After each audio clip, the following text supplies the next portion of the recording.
अस्सलामुअलैकुम। I am Mohammad Hasan Hashmi और आज हम चैप्टर नंबर 9 के सेकेंड लेक्चर जिसमें हम वेरिएबल, उसकी डिक्लेरेशन और उसके इनिशियलाइजेशन प्रोसेस को डिस्कस करने जा रहे हैं। आज के इस लेक्चर में हम अपनी बात का आगाज सबसे पहले वेरिएबल की डेफिनेशन से करेंगे, लेकिन उससे पहले कुछ टॉपिक्स आप लोगों को स्क्रीन के ऊपर लिखे हुए नजर आ रहे हैं, आप उनको देखें। सबसे पहले हम जिस टॉपिक के ऊपर डिस्कशन करेंगे उसका नाम है वेरिएबल। फिर हम उसके बाद बात करेंगे वेरिएबल डिक्लेरेशन की, वेरिएबल को बनाया किस तरह जाता है, वेरिएबल जब बनता है तो फिर उसके बाद क्या होता है, इसके ऊपर हम डिस्कशन करेंगे। कुछ एग्जांपल्स के ऊपर हम बात करेंगे। फिर उसके बाद हम बात करेंगे कि वेरिएबल को जब कोई वैल्यू असाइन की जाती है तो वो वैल्यू कहाँ पे जाके स्टोर होती है। इसको भी एग्जांपल्स के जरिए से हम यहाँ पे आज के लेक्चर में जस्टिफाई करेंगे।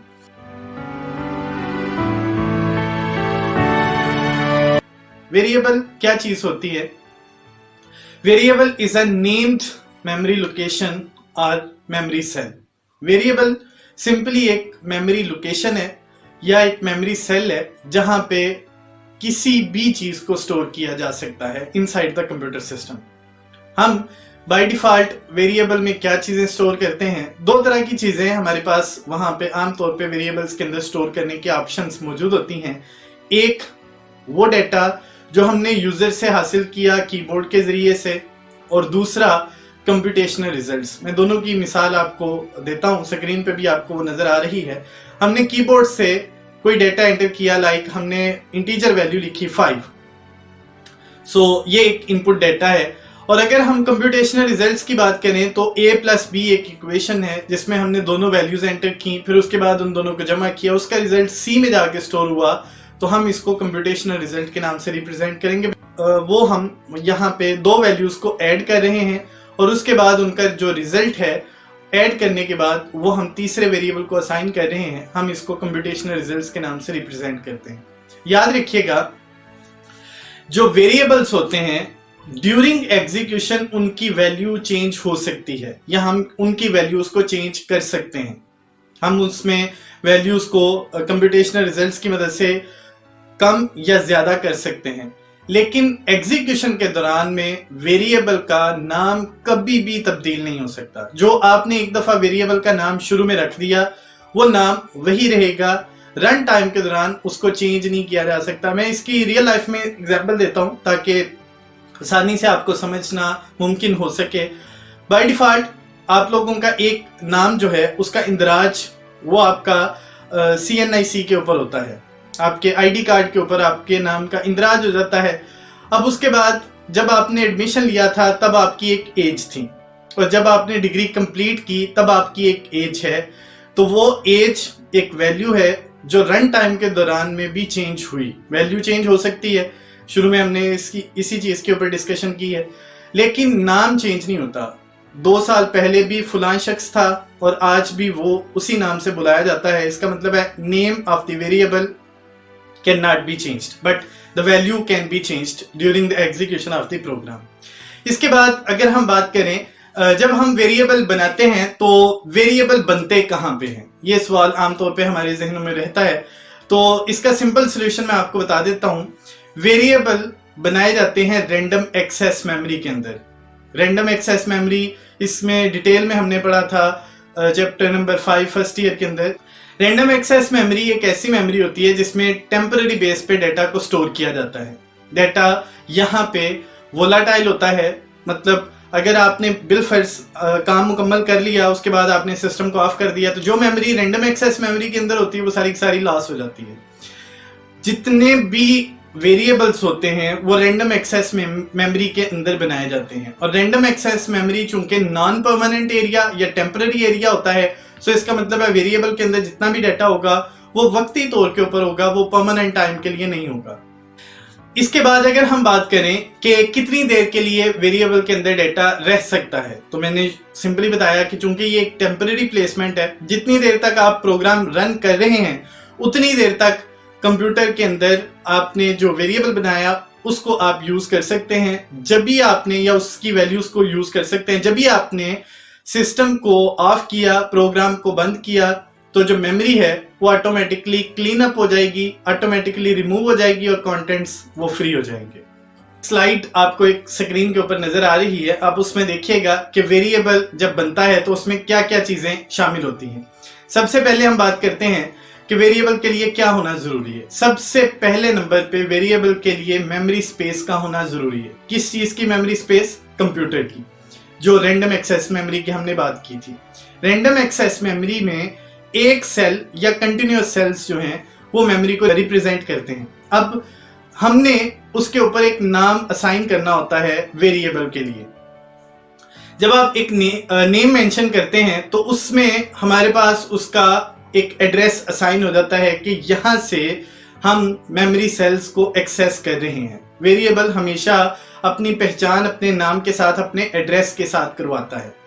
उसके बाद हम वेरिएबल, चूंकि ये कंटेनर, एक बॉक्स होता है, तो हम इसके अंदर कोई एक वैल्यू स्टोर कर सकते हैं। कैसे हम स्टोर करते हैं वो इनिशियलाइजेशन का जो टॉपिक होगा उसमें हम इसको बेहतर तरीके से समझेंगे। अब हम बात करते हैं वेरिएबल डिक्लेरेशन के ऊपर।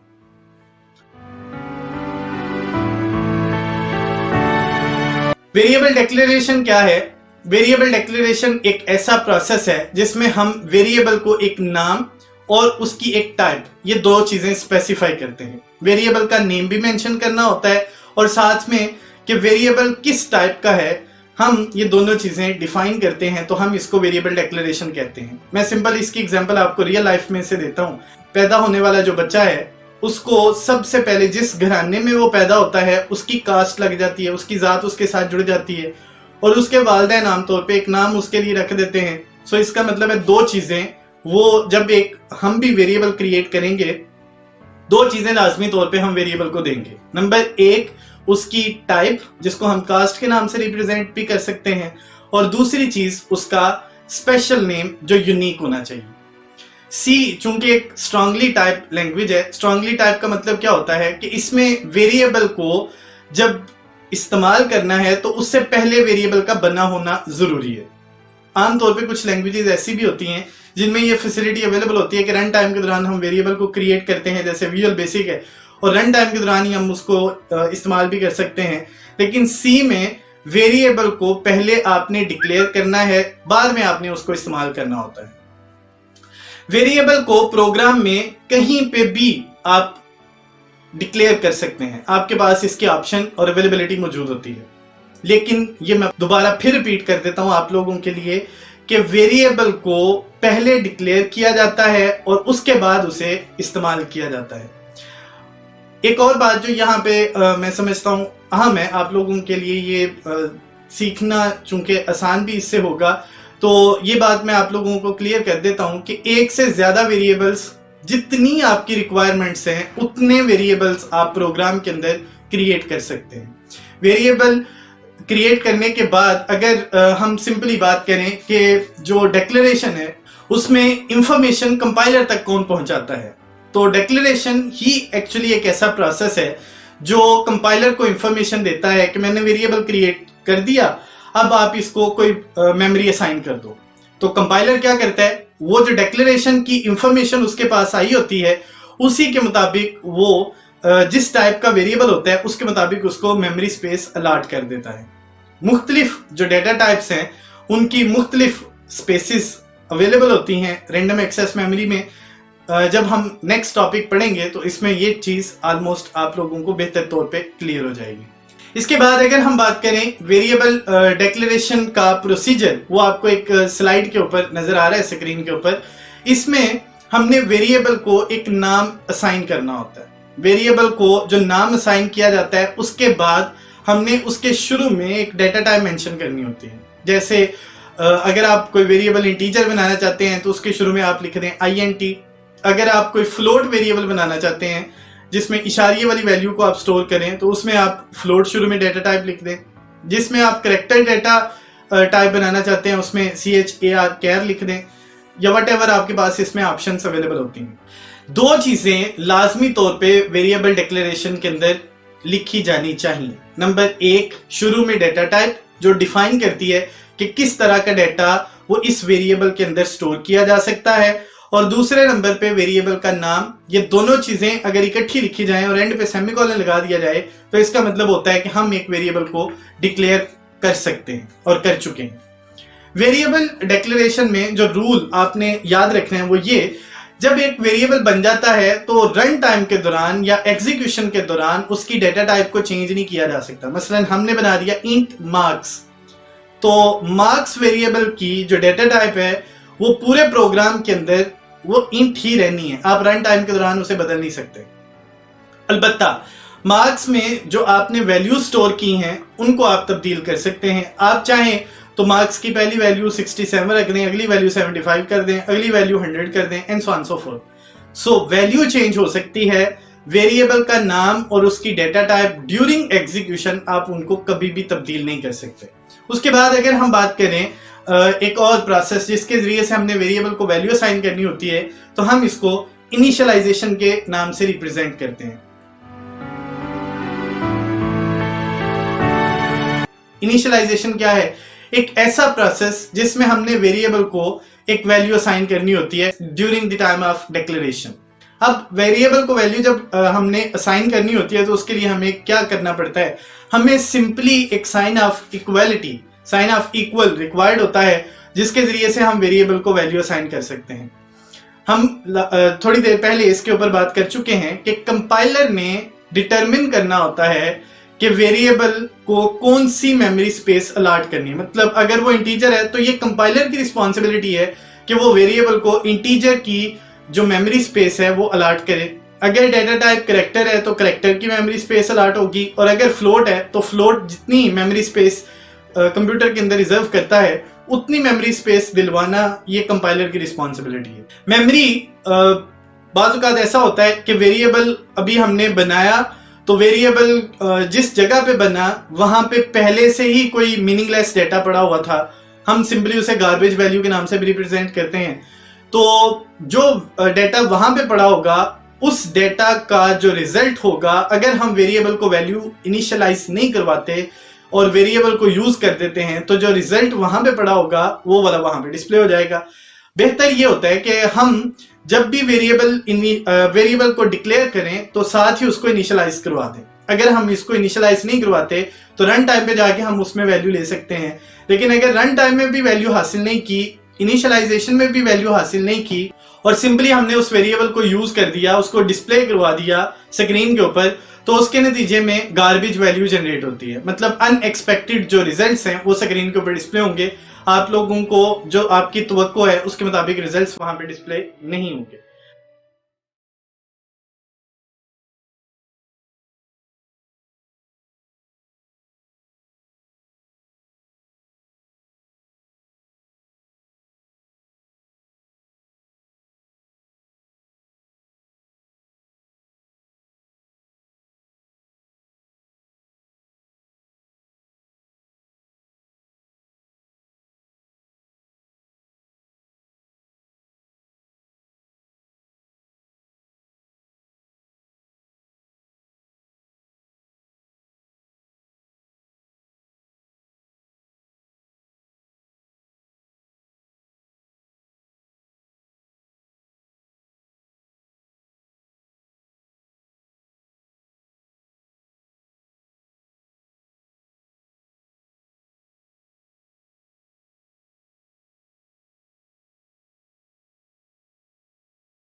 अब उसके बाद हम बात करते हैं कि वेरिएबल को जब हम वैल्यू असाइन करते हैं तो उसके लिए क्या प्रोसीजर होता है। स्क्रीन के ऊपर आपको एक स्लाइड नजर आ रही है, उस स्लाइड को अगर आप देखें तो सबसे पहली चीज हमें यहाँ पे चाहिए होती है वो है डेटा टाइप। डेटा टाइप के बाद आपने मेंशन करना होता है वेरिएबल का नेम, उसके बाद साइन ऑफ इक्वल, और एंड पे आपने वैल्यू असाइन करनी होती है। जो वैल्यू असाइन की जाती है उसमें याद रखिएगा कुछ मेथड्स हैं, रूल्स एंड रेगुलेशंस हैं, वो आइंदा चल के लेक्चर्स में भी हम डिस्कस करेंगे, लेकिन अभी सिंपली हिंट के तौर पे मैं बता देता हूं। अगर डेटा टाइप इंटीजर होगी तो राइट मोस्ट वैल्यू जो है, जो इक्वल के बाद वाली वैल्यू है, वो सिंपली न्यूमेरिक फॉर्म के अंदर होगी और उसमें पॉइंट नहीं आएगा।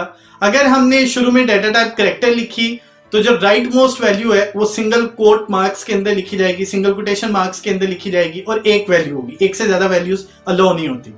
अगर हम फ्लोट वैल्यू लिखते हैं तो फ्लोट में जो राइट साइड पे वैल्यू आपने असाइन करनी है मोस्ट राइट साइड के ऊपर इक्वल के बाद, उसमें पॉइंट वाली कोई भी वैल्यू वहां पे आ जाएगी। ये जो रूल्स हैं इनको हम इंशाल्लाह आगे चल के डिस्कस करेंगे, लेकिन फाइनली मैं आपको बता देता हूं एक वेरिएबल को बेहतर ये होता है कि आप सिर्फ एक ही वैल्यू असाइन करें। ये नहीं होना चाहिए कि प्रोग्राम की पहली लाइन पे वेरिएबल को कोई और वैल्यू असाइन की है तो दूसरी लाइन पे जाके हमने वेरिएबल को कोई और वैल्यू असाइन कर दी है। कंपाइलर जो मोस्ट रीसेंट वैल्यू होती है उसको पढ़ता है और उसको पढ़ने के बाद उसका रिजल्ट जब आप उसे प्रिंट एफ की मदद से स्क्रीन के ऊपर डिस्प्ले करवाएंगे तो जो मोस्ट रीसेंट लाइन आपने लिखी होगी उसका रिजल्ट वो स्क्रीन के ऊपर डिस्प्ले करवाएगा।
मैं समराइज कर देता हूं कि आज के लेक्चर में हमने क्या पढ़ा।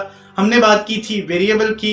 नेम्ड मेमोरी सेल्स होते हैं जो कंप्यूटर के अंदर टेम्पररी बेस पे डाटा को होल्ड करते हैं। इस डाटा में हमारे पास इनपुट की फॉर्म में कीबोर्ड से कोई भी डाटा एंटर जो हमने किया उसकी बात होती है। उसके बाद हमने बात की थी कि इसमें कंप्यूटेशनल रिजल्ट्स को स्टोर करने की ऑप्शन और अवेलेबिलिटी मौजूद होती है। फिर हमने वेरिएबल डिक्लेरेशन की बात की थी।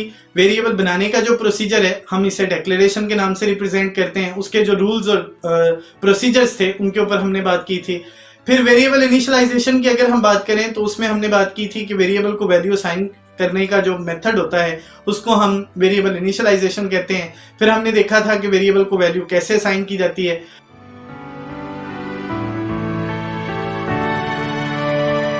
एक दफा किताब से इसको जरूर रीड आउट करिएगा। अगर कहीं पे आपको कोई भी चीज मुश्किल लगे तो आप डिस्क्रिप्शन में कमेंट के जरिए से या ईमेल के जरिए से मेरे साथ राब्ता कर सकते हैं। मुलाकात होगी इंशाल्लाह अगले लेक्चर के साथ। अपना ख्याल रखिएगा। अल्लाह ने के बाद।